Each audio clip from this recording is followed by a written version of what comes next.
Hi guys, Caroline here. Today is the 2nd of May 2020 and of course over the last couple of months the whole world has basically gone to shit with the coronavirus, COVID-19. Now the timing for me wasn't great because I was starting to get back into the match betting and looking to start trading again.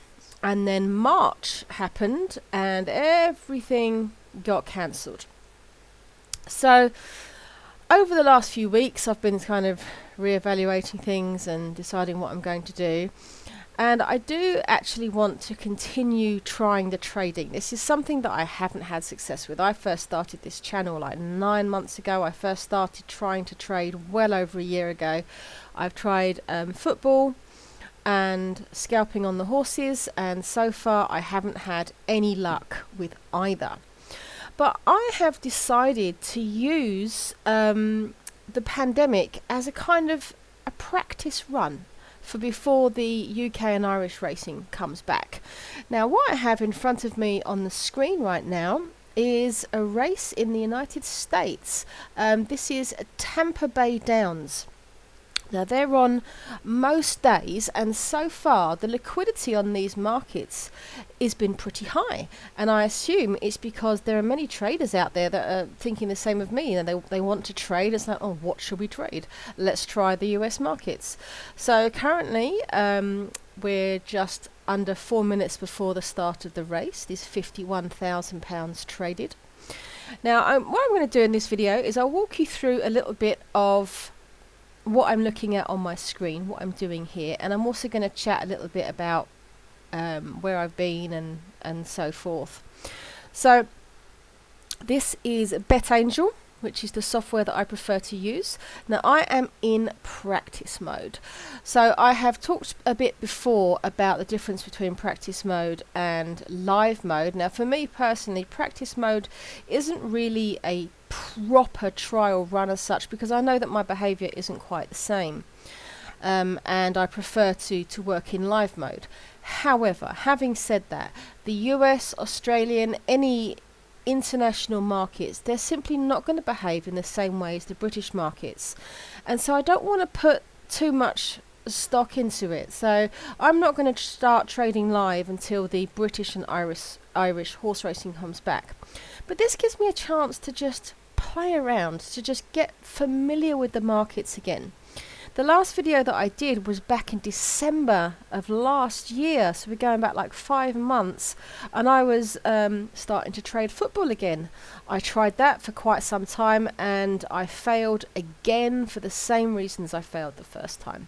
Football is just, it's just not for me. But horse racing is a little bit different. Now, one thing that I'm going to not be doing over the next few weeks while I'm just practicing on these markets, I am not going to be analysing anything. I'm not going to be analysing much of the charts. I'm not going to be looking at the form of the horses. I'm not going to be looking at tipsters or racing news to try and guess who I think is going to be doing well or whose price is going to drop. None of that. If there's one thing that I have learned over not only the past couple of years being involved in sports, but also this pandemic, is that nobody knows what's going to happen. No one knows who's going to win a football match. No one knows what horse is going to win a race. Nobody knows like when a price is going to drop. Look at this right here. This horse here that I'm looking at, the first one, has been pretty much hovering around the price of 3 for ages, and then suddenly we've got a big spike of liquidity here. £1,000 has come in the market plus some more activity, and the price has plummeted down to 2.88. But did anybody know that that was going to happen? No. No one knew that that was going to happen. Now if I had been actively trading that, then maybe I could have got on that. Maybe I could have made a profit. So all I'm going to be doing is just watching these markets, just learning to read the BetAngel interface in front of me. So I'll show you how I have this set up. Now this is about to start, so let me move over to the next race. Now I've actually got a little bit more. I have two screens in front of me here.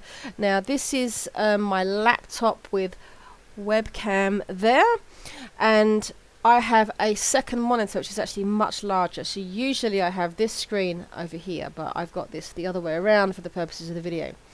So I have something called BetAngel Guardian, and I have this up on the second screen, and what this does is it kind of keeps an eye on all the other markets. And the main reason I like to see this is because I like to see where the liquidity is. So you can see right now this race that I've got clicked on, this is, you know, just about to start at any moment.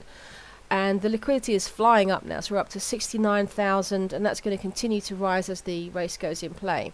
And we can see the next few races at Tampa Bay Downs. This goes up to 9:30 at night. We've got a few thousand in there, and I've been watching these markets over the last few days, and I've noticed that basically in the last 10 minutes or so, the liquidity does go up. So it looks like this is pretty much a trader's market and not a punter's market.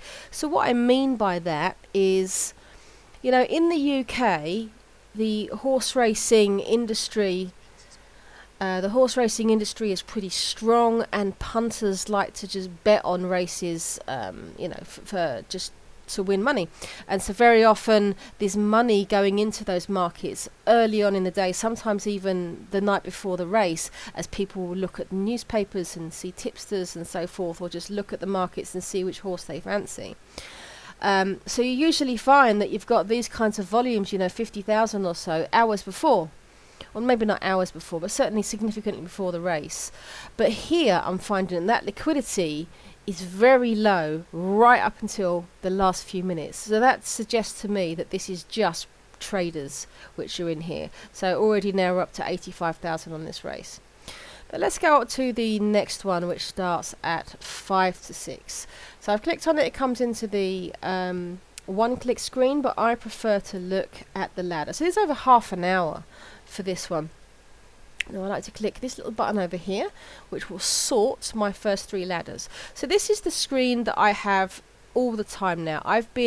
It's taken me a long time to kind of set up the BetAngel interface to where I like it. So I like to view the first three horses. These are in ascending order of price. Now another thing that I like to have up is this thing called the in-play trader. Now this is only available on the professional version of BetAngel. And what this does is it kind of gives you a visual representation of where the other horses are in terms of price. So I can see at a glance that we've got this Publicist here. This is the favourite. It's currently at 3.3. And then we've got another one not too far behind it, Dreaming Diamonds, at 4.6. We've got 6.4, 8, and the others so much higher.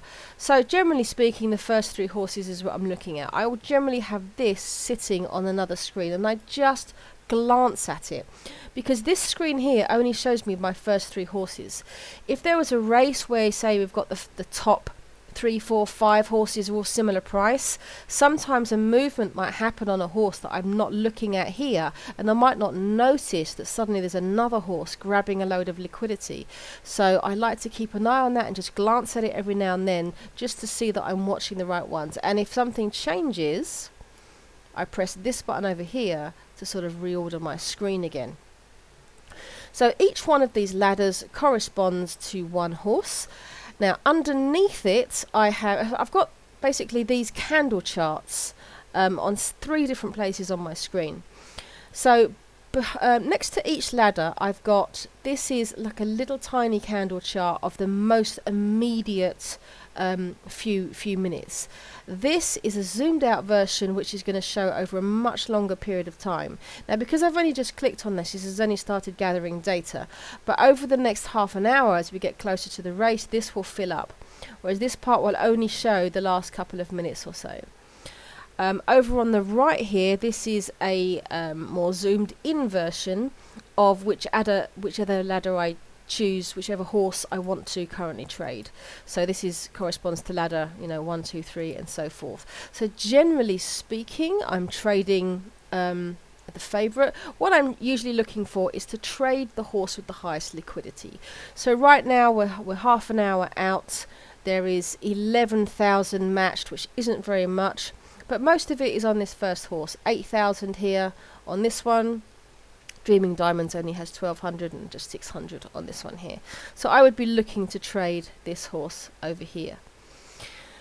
So that's all I'm really going to talk about in this video. I'm not going to show a live trade because I said half an hour away. Now I really don't know what I'm going to do with this channel going forward. I mean, I started it off with great intentions, and I was hoping I was going to show all these great videos showing all these amazing profits I was going to be making, or not. But I must admit, I have really struggled with all aspects of trading ever since I've started. So what I'm going to be doing is focusing on one particular strategy, and I'm just going to try that over and over and over and over again. And all it is I'm simply going to be looking to scalp a couple of ticks off of the horse, which looks like its price is about to drop, and that's it. So scalping is, let me just, I can't really do an example here because we haven't got any money coming in the market, but scalping is where you would place a trade on the back side of the market and also on the lay side of the market, but at slightly different prices, in order to make a profit from the difference in price. In terms of the amount of profit made in relation to the stake is very low. It's only, right now I've got £5 stakes. Odds of 3, 1 tick profit might be getting me something like 10 or 12 pence, something like that. I can't remember exactly. It's very small. But then the losses are also similar. Generally speaking, you only lose small amounts, unless of course you make huge mistakes like I've done in the past, and I've shown some of the losses that I've made where I've just made lots of mistakes and I've just been all over the place with it. So I want to try to be a lot more disciplined with my trading, and I think this period of time whilst we have no UK racing is a good time to do that, because I really can just play around with it, get a feel for it with no risk whatsoever. You know, I'm not tempted to go live because I know this is a US market. We don't know when the UK racing is going to come back. It might start back this month, it might be June, something terrible might happen, could be months, could be years, who knows. We just don't know what's going to happen. So yeah, that's pretty much it for this video. I managed to waffle on for 12 minutes. I'd be interested to know what you guys have been doing over the last couple of months since the sports has all just disappeared and this virus has just screwed everything up for the whole world.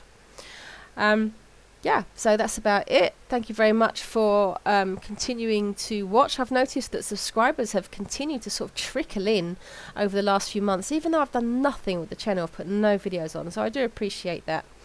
And hopefully I'll have some decent content for you going forwards. Okay, so stay home, stay safe. Oh God, I hate that tagline. But anyway, I hope you guys are all safe at home, and I'll speak to you soon.